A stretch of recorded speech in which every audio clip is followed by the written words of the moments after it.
Ya está junto a nosotros Carlos Goya Martínez, nieto recuperado, hijo de desaparecidos. Vamos a hablar de este Día Internacional de los Derechos Humanos, el Día de la Restauración de la Democracia y bueno, algunas actividades que se han llevado a cabo también en nuestro país respecto a los derechos humanos y en donde Carlos ha estado presente. ¿Cómo estás, Carlos? ¿Todo bien? ¿Qué tal, Sergio? Sí, Bueno. bien y alegre de estar acá, ¿eh? Bueno, muchas gracias por venir, una jornada de reflexión. Nosotros estaremos seguramente mostrando en los próximos ediciones en detalle lo que sucedió en la jornada de hoy del rectorado. Me contabas que venías de ahí, que había sido muy emotivo y muy importante también, lo habías puesto en valor. Sí, emotivo, importante y necesario. Para los familiares de desaparecidos, la restauración es muy necesaria y encontrarse con una fotocopia del DNI de tus viejos, como les pasaba a los que han recuperado estos archivos, una inscripción, una boleta, una minuta de alguien que los ha conocido es muy importante. En ese marco también te digo, y algo que terriblemente importante, ha hecho una aparición pública ahora en la provincia Miriam Poblete, la hija del flaco Poblete que vive en Mirá. Mendoza, otra nieta restituida que estuvo ahí recibiendo el legajo de su padre. Qué lindo, ¿no? Impactante, impresionante. Me imagino ese sentimiento empático y lo que vos sentís cuando te encontrás con otro nieto recuperado, por decirlo de alguna forma, y bueno, otra persona que quizás sentís o al menos entendés vos que ha transitado, que ha pasado durante su vida, ¿no? Sí, muy lindo y necesario también, porque uno se preocupa, cómo estarán de la cabeza, están contentos, ya se sienten felices, plenos. Es muy duro el tránsito de la mentira a la verdad. Entonces uno quiere acompañar en esto y sí, ella estaba muy bien, muy contenta con su hijo, completa, así que eso es lo que más te llena. Y la reparación del padre termina de englobar una jornada increíble realmente para los derechos humanos en este sentido. Bueno, esta jornada particular, ¿no? El Día Internacional de los Derechos Humanos, que se está conmemorando en la jornada de hoy, está bien que traes una historia muy fuerte en tu vida. Quiero preguntarte desde la valoración en este momento, y bueno, la mirada que has tenido durante tu vida sobre los derechos humanos, ¿se ha ido modificando? ¿Cómo ha sido y cómo es esta visión? Sí, no sé si se ha modificado tanto, sí se ha ido construyendo de otra Bien. manera. Nunca estuve en contra de los derechos humanos, pero sí estuve mucho tiempo de un lado de donde se hablaba de que era una mentira, un curro. Y cuando ves lo necesario que es y lo resignificás, creo que toma una importancia relevante para toda la vida.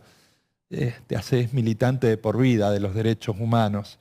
Cuando empezás a ver todas estas minorías, todas estas necesidades y toda esta gente que está demandando que se le cumplan plenamente sus derechos en democracia aún, ves la necesidad de tomar las calles, de salir, de militar, de trabajar y de luchar por esto.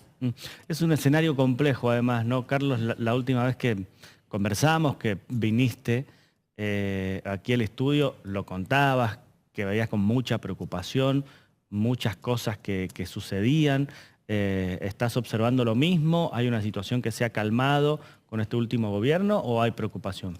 No, hay mucha preocupación. Estamos sufriendo muchos golpes a instituciones, a cosas que eran leyes, a decretos que existían, a herramientas que salvaguardaban a todas estas minorías vulneradas y a la población en general. Estamos ante un gobierno que prima lo individual sobre lo colectivo y ahí empiezan los problemas, porque el que no nace en igualdad de condiciones con ellos siempre va a estar abajo y va a ser la última lacra que vamos a tener para ellos. Entonces sí, hay un contexto nacional muy preocupante, así que debemos... Y también nos llama desde otro sentido. Yo creo que cuando estamos así de mal, yo creo que el pueblo se une, los organismos se unen y lo único que transforma la sociedad es el pueblo manifestando, diciendo o estando en discordia con un montón de cosas que las oprimen. Claro, la democracia, ¿no? En esta jornada en donde también se conmemora y se recuerda la vuelta a la democracia en nuestro país y cuánto hay que cuidarla, ¿no? Sí, es muy nueva, como siempre digo, son muy pocos años y a veces que yo cuando voy a los colegios les digo, no valoramos que es la mayor democracia de la historia argentina. Ustedes se dan cuenta de que de 1810, de 1816 en adelante, que nos constituimos como país, nos han atravesado 6 dictaduras y jamás hemos tenido un periodo tan grande democrático. Y cuando pasan más de 40 años parece que volvemos a olvidarnos de eso. Nosotros, nuestro principal fin es sostener la democracia, siempre. Evitar los discursos de odio, decir nunca más para sostener esta democracia. Entonces, es esta la calle que tenemos que tomar y la lucha que tenemos que seguir. En el lugar que te puso la vida, podríamos decir, ¿cómo reaccionás ante algunas expresiones? Quizás hasta escuchando en algún momento, en alguna conversación, que hay algún tipo de insulto hacia las personas que militan los derechos humanos, hacia los valores democráticos. ¿Cómo lo llevas adelante a eso? Y duele, a mí más que por mí me duele por mis hijos. Mis hijos militan lo mismo que yo milito y me duele mucho por ellos sobre todo. En lo personal trato de hacer oídos sordos a esas críticas, sé todo lo que trabajamos, todo lo que compartimos y lo que militamos y los valores colectivos que llevamos y nosotros no nos podemos llenar de odio. A veces te apena el odio de los demás y te apena por tu familia, pero nosotros no nos podemos dar espacio para militar ninguna clase de odio y de falta de empatía con el otro, porque en la democracia es esto, somos todos y las gestiones tienen que ser para todos y todas y los espacios también, estén quien estén, nos gusten o no nos gusten. Es eso, no darle lugar al odio. Carlos, has estado presente en Buenos Aires, observamos ahí en las redes sociales que pudiste estar con Estela, que fuiste a reuniones muy importantes, por ejemplo la del Consejo Federal de Mecanismos Legales para la Prevención de la Tortura. ¿Cómo ha sido esta visita? ¿Qué has observado? Teniendo en cuenta que también se ha dado la reunión, no sé si estuviste presente, Nacional de Derechos Humanos, ¿no? De la Red Federal. Sí, te paso, vamos por el primer punto. Fui invitado por el Comité Nacional de Prevención contra la Tortura, representando a la provincia de San Juan. Acá en San Juan, desde diciembre del 2022, hay ley de mecanismos locales.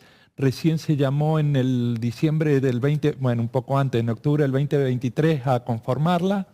Fuimos elegidos yo y Pablo Pereira Samper como miembros de la sociedad civil, con los avales pertinentes y demás. Y desde esa fecha que no se pone en funcionamiento el mecanismo local. Como no está finalizada su constitución, nos invitaron a nosotros como miembros de la sociedad civil.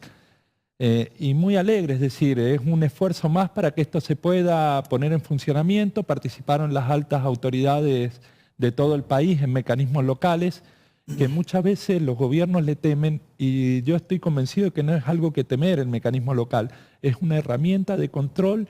¿Qué va a permitir? Tener en pleno funcionamiento el mecanismo local evita torturas y malos tratos.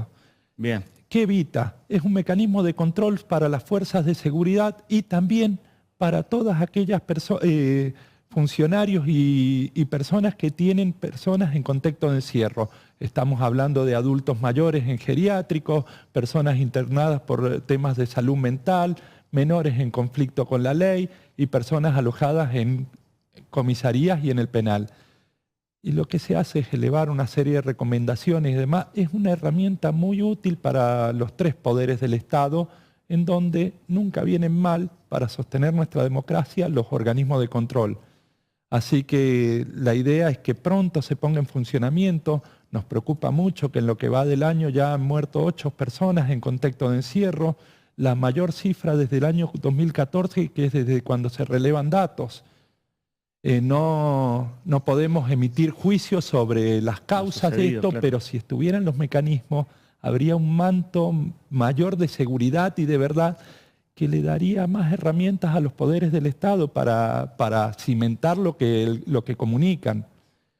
Entonces, en ese marco fui al Consejo Federal, Estuvo Jan Yarab, que es el alto comisionado ante las Naciones Unidas en Derechos Humanos para América Latina. Al otro día se llevó a cabo el encuentro federal de organismos que luchan contra la tortura. En ese espacio también nos pudimos encontrar con Estela, porque también estamos en la provincia potenciando y creando, autoconvocándonos, una mesa provincial de derechos humanos bastante amplia, que nos tiene muy felices, porque también, ¿cómo se sigue adelante? Y bueno, a través devenido en toda esta realidad que estamos viniendo, nos empezamos a mensajear con todos los organismos y en base a esa comunicación decidimos reunirnos. Claro. También la universidad nos dio el espacio, le estamos garreando a la universidad un espacio para juntarnos y en ese marco también hacer la invitación porque esta tarde nos convocamos en la Plaza de la Joroba, donde vamos a compartir algunos cantantes a las 19.